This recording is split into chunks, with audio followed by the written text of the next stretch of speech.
Before we get started, hit that subscribe button, smash like, and comment below if you think you could survive the dark truths we uncover tonight. Because what you're about to hear isn't just a story, it's a warning. It was just after midnight when the fluorescent lights of Doctor's Hospital flickered across the wet asphalt of Augusta, Georgia. Rain-slicked streets reflected neon signs like shards of broken glass, and the quiet hum of the emergency room was shattered by the screech of tires. A lone figure appeared in the distance, driving a dark SUV, headlights slicing through the mist. Inside, the passenger seat held a body, lifeless and pale, the storm outside echoing the chaos that had just unfolded. Hospital staff first noticed the vehicle pulling up awkwardly, swerving as if the driver had no plan, no care for where he was going. By the time the man stepped out, the passenger, later identified as Selena Johnson, 41, a local woman known for her quiet life and community volunteer work, was already beyond help. Security cameras caught him moving quickly, almost mechanically, as he pushed open the emergency doors, leaving the body behind. And then, just like that, he vanished into the rain-soaked streets. Detective Marcus Holloway was on the scene within minutes. He had seen many things in his 20 years on the force: domestic disputes, robberies, shootings, but nothing prepared him for this. A dead woman delivered as if she were a package. A man who left without a word, no explanation, no trace. Holloway crouched beside the stretcher where Selena lay, taking in the small details. A gold bracelet barely hanging on her wrist, a coffee cup tipped over in the passenger seat, droplets of water forming small rivers on the floor mats. Every detail was a clue, a puzzle piece pointing towards something much darker than anyone had imagined. The hospital was a flurry of controlled panic. Nurses whispered to one another, faces pale. One orderly, shaken, muttered about the smell, the faint metallic scent of blood that seemed out of place in the sterile hospital air. "It's like he knew exactly what he was doing," she said, glancing toward the empty street. Outside, the rain continued to pour. Detectives combed through security footage, but the man's identity was already clouded in mystery. No license plate visible, no clear face. He seemed to have anticipated every step. It wasn't just a crime, it was a performance, a deliberate act designed to confuse, terrify, and vanish without a trace. The first phone call to the local police precinct went out just after 12:15 a.m. The dispatcher's voice trembled slightly as she repeated the words, "Unknown male, left dead female at Doctor's Hospital. No further description at this time." Within minutes, Holloway and his team were racing down the streets, pulling over cars, questioning night workers, tracing back the path the SUV might have taken, but each lead twisted into a dead end, as if the city itself was swallowing the suspect whole. As dawn began to break, revealing the cold gray streets, a shocking discovery came to light. A small envelope had been tucked beneath the windshield wiper of Selena's SUV, a note hastily scrawled, "She knew too much. Don't look for me." Detective Holloway held the note, fingers trembling. It was a threat, a warning, and a confession all in one. But what did she know, and who else might be involved? As he looked up at the empty street, now glistening with the first light of morning, he realized something chilling. This was only the beginning. The real danger was just getting started, and the city held secrets darker than anyone could imagine. And somewhere not far away, the man who delivered Selena's lifeless body was watching, waiting, and planning his next move. Detective Marcus Holloway stared at the note over and over, the words etched into his mind like a warning from the shadows themselves. "She knew too much. Don't look for me." It wasn't just a taunt, it was a roadmap.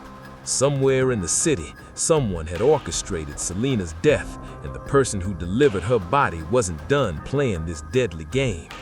The investigation took Holloway and his team down a winding path of secrets. They interviewed friends, co-workers, and family members, searching for clues about Selena's life. She had been quiet, ordinary, the kind of woman whose life seemed too mundane to warrant such a violent end. Yet under the surface, fragments of emails, mysterious phone calls, and late-night text messages hinted at something far more sinister. Holloway learned that Selena had recently been working with a whistleblower group exposing corruption in local businesses, a revelation that shifted the case from a random tragedy to a targeted attack. If she stumbled onto something she shouldn't have, Holloway murmured, this was never about her. It was about silencing her. Meanwhile, the elusive suspect, Michael Lee Harrelson, 47, was nowhere to be found. Police traced a few sightings through security cameras in dimly lit parking lots, but each one ended in a blur. He moved like a ghost, blending into the night, leaving only chaos behind. Officers found his abandoned apartment empty, save for a wall covered with cryptic notes and photographs of Selena. Some were ordinary snapshots, her smiling at a family barbecue, her walking the dog, but others were unsettling, surveillance-style images taken from angles that suggested he had been watching her long before that fateful night. The city was on edge. News outlets picked up the story and social media exploded with theories, sightings, and panic.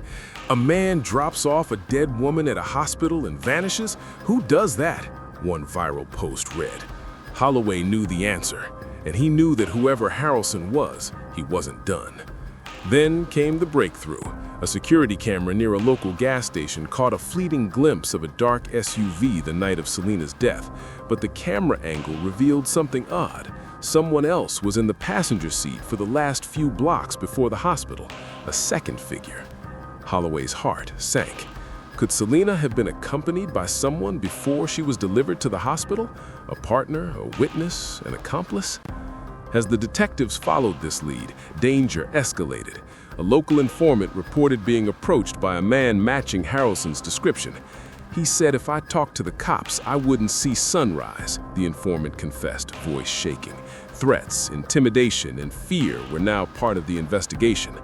Holloway realized the stakes were no longer just about finding Harrelson, they were about preventing more bloodshed. And just when it seemed the trail was growing colder, forensic analysts uncovered something chilling in Selena's vehicle, a USB drive hidden beneath the passenger seat, coated with fingerprints that didn't match hers. Holloway held it in his gloved hands, the tension palpable. Whoever had put it there wanted it found. But why? And what secrets did it hold? Holloway sent the drive to the lab for immediate analysis. Hours later, the contents revealed encrypted files containing explosive information, high-level corruption, blackmail, and names of people who would go to extreme lengths to keep their secrets buried. It wasn't just murder anymore, it was a warning. Someone powerful was watching, and Holloway knew he had just opened a door that could not be closed. As night fell over Augusta, Holloway returned to Selena's apartment. Every shadow seemed alive, every creak of the floorboards a whisper, and in the corner of the living room, a camera, recently installed, blinked once before going dark. Someone had been watching the detectives as closely as they had been watching Selena. The game was no longer about catching a man, it was about surviving a predator who always seemed one step ahead. And Holloway realized with a chill, the next move wouldn't come from the streets, it would come from inside the very walls he thought were safe. Detective Marcus Holloway sat in the dim glow of the precinct, the USB drive open on his laptop. The files painted a picture more sinister than he had imagined. Selena Johnson hadn't just stumbled upon corruption, she had been collecting evidence against a local criminal syndicate, one with connections that reached into law enforcement, city officials, and businesses that appeared untouchable. Each folder was a puzzle piece of greed, betrayal, and murder. Holloway felt a chill run down his spine. The implications were staggering. If the wrong person saw these files, they would do anything to protect themselves. And now it was clear why Selena had been killed in such a calculated, public, yet untraceable way. Her death wasn't random, it was a statement. At the same time, leads on Michael Lee Harrelson began to converge. Witnesses recalled seeing him frequenting abandoned warehouses on the outskirts of town. and one informant claimed he had been in contact with someone inside the hospital staff the night Selena was dropped off.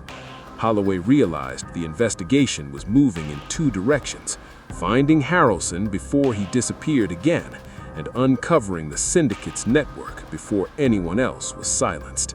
Then came the call that changed everything.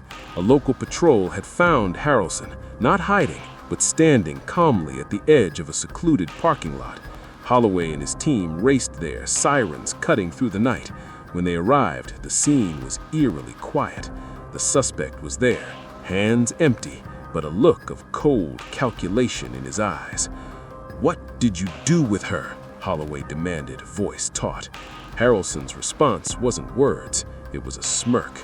"She told me too much," he said finally, almost proudly, "but she also left me a gift." He tossed a folded envelope on the hood of the SUV. Holloway opened it carefully, expecting another threat. Inside were printed emails, detailed instructions pointing to a location on the outskirts of the city. It was a trap, but they couldn't ignore. The emails hinted that more evidence and perhaps more victims were hidden there. Holloway made the call to assemble his team. They would go to the location, but this time they would be prepared. Hours later, under the cover of darkness, Holloway and a tactical unit approached a decaying warehouse. Inside, the air was thick with dust and the metallic scent of old blood. As they explored, they found Selena's files, hidden meticulously, alongside photos of other victims who had disappeared over the past year. The scope of the syndicate was worse than anyone had imagined. But the real shock came from a locked basement door. With a battering ram, they forced it open and found a room filled with monitors, recording every corner of the city, every movement of the investigators, including them. Holloway's stomach dropped. They had been watched the entire time. And then he saw it, a live feed of Harrelson standing just outside the warehouse, watching, waiting. Before anyone could react, the door slammed behind them. The twist hit like a punch in the gut. Harrelson had orchestrated this entire investigation, manipulating both the police and the public, using Selena's death to expose the corrupt while keeping himself untouchable. He wasn't just a suspect, he was the puppet master. By dawn, Harrelson vanished again, leaving Holloway and his team with evidence, questions, and a terrifying truth. The real mastermind was still out there, and the line between hunter and hunted had blurred completely. As Holloway looked out over the empty streets of Augusta, he realized the nightmare wasn't over. Harrelson's shadow stretched far beyond the city limits, and somewhere, another body might already be waiting. If you think this story was intense, you're not ready for the next one. Hit subscribe so you don't miss it.